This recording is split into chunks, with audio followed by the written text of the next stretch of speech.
মৈৰাবাৰীত অগ্নি আৰু জৰুৰীকালীন সেৱা কাৰ্যালয়ত এজন প্ৰধান শিক্ষকক চৰম অপমান।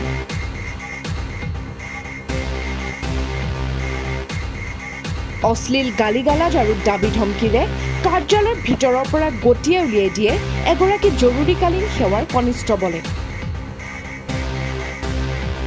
শিক্ষকগৰাকী হৈছে মৈৰাবাৰী দলাপাৰা প্ৰাথমিক বিদ্যালয়ৰ প্ৰধান শিক্ষক মুজামিল হক। বিদ্যালয়ত অনুষ্ঠিত হ'বলগীয়া গুণোৎসৱৰ প্ৰাক মুহূৰ্তত বিদ্যালয়ৰ ছাত্ৰ ছাত্ৰীক জৰুৰীকালীন সেৱাৰ কিছু প্ৰশিক্ষণ প্ৰদান কৰিবৰ বাবে অনুৰোধ কৰিব কাৰ্যালয়লৈ আহিছিল প্ৰধান শিক্ষকজন।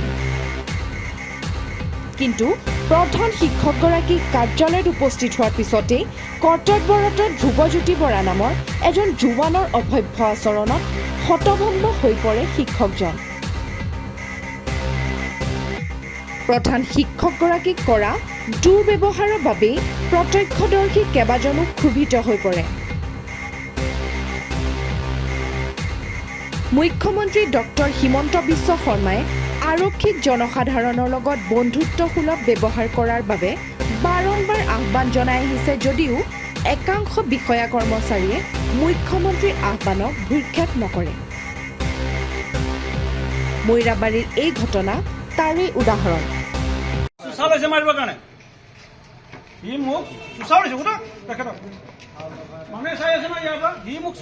বাহিৰত ঘৰৰ ৰুমৰ ভিতৰত নহয়, ইমান কিনা হৈছে দেখোন।